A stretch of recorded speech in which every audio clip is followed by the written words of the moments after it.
So on the steel side, we always run through this 5-year chart. This is going to be showing U.S. prices in the white. The blue line is going to be Northern Europe, and then the orange line is Chinese prices. And you can see that there's a large amount of convergence between these three markets.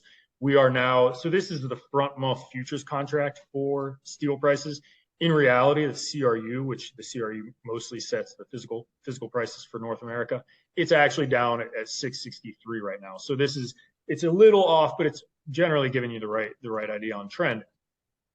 But the spread between European prices and the U.S. has converged to its tightest levels in at least a year, and we're certainly getting back into price ranges that we really haven't seen for an extended period of time since pre-COVID. So pretty interesting stuff going on here. But that being said, as we look forward and we look at what the market is expecting things to do in the coming months, and again, this is all in the face of the United Auto Workers strike.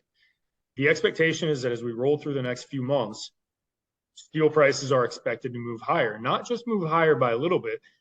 Based on the current futures market, as we roll into Q1 of 2024, the expectation is we're going to see prices higher by about $150 to $200. Now, how in the world does that happen? Well, the first one is the U.S. mills. They have found themselves in a much more consolidated state now than where we would have been in the last 5 or 10 years. So they do have the ability to pull some levers to when they see auto workers and auto plants striking and shutting down, they can do maintenance. They can shut down their own mill. They can mothball it. They can do a temporary maintenance. And we are seeing that in a fairly big way. Just in the last couple of days, we've seen Granite City shut down Blast Furnace B, which is, I think, about 1.4 million tons. We've heard about Lake Erie Works, which I believe is 1 to 2 million tons. We've got Gary Works, which just in the last 48 hours has announced that it's going to do a temporary maintenance. And then the last one is Steel Dynamics down at their Columbus facility. They were going to have planned maintenance in November. They actually had a fire in the last couple of days, and so they're bringing forward their maintenance to current. And a lot of these maintenance durations are expected to be 2 or 3 or 4 weeks. And if you were to annualize the tonnage that all 4 of those produce, you're probably talking 8 to 10 million tons of annualized production. So there is a chance that even though we are seeing demand destruction from the auto strikes and those knock-on effects, the supply side of the equation does appear to be getting ratcheted the opposite direction and may actually keep things tighter than we would have expected just a couple months ago. And that's really what the market is saying, is that there's an expectation or a hope in the market that, again, the auto workers strike, this too shall pass. We don't know if it's going to be a week. We don't know if it's going to be 2 months.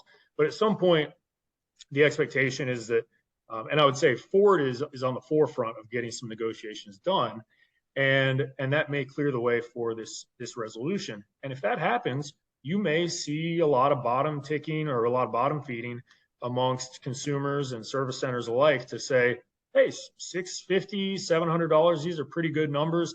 Let's load up on some tons and have it ready for next year. And if that happens in a big way, you could see lead times push out. Now, again, is some of this a little artificial in nature? Yeah. I mean, I wouldn't say that demand in the U.S. is going gangbusters, and I wouldn't say it makes total fundamental sense to see steel prices back at 1,000.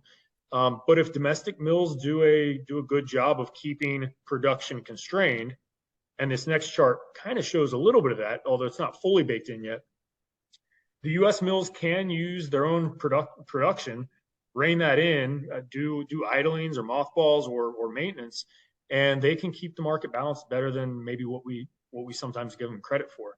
So again, I don't think fundamentals, if everybody's producing steel at the same time, I don't think fundamentals support a massively higher price, but it does feel as though we are in a bottoming process, even in the face of the auto workers strike as we sit here today.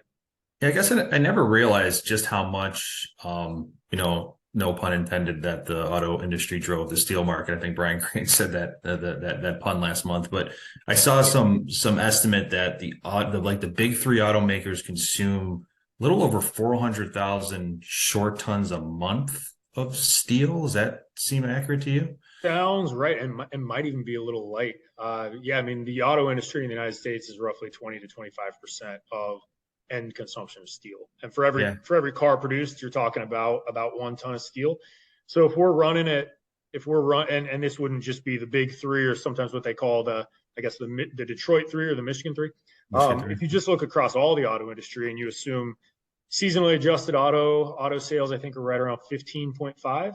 That would 1 for 1 to a ton of steel would give you about 15 million tons of steel. So yeah, I would say it might even be that number might even be light. And this, maybe going off, but like, do other, like, we'll call it like tangential industries to the auto, like does it impact like construction equipment or things that are, other vehicles that, you're talking construction, agriculture, things like that? Would they see a slowdown as well in steel I consumption? think less so in that case, unless you've got some of those pieces of equipment that are required to move things around. I would say unless you have something like that, typically not. Yeah. And admittedly, I would say within the construction space, we're actually seeing a little bit of optimism right now, and a lot of that, admittedly, is going to be coming from the government policies related to CHIPS Act and infrastructure bill, things like that. So I Yeah. would say that the construction, not this wasn't exactly your question, but I would say the construction industry is actually helping to blunt the downside a little bit because it's actually running decently hot right now. Makes sense. Okay.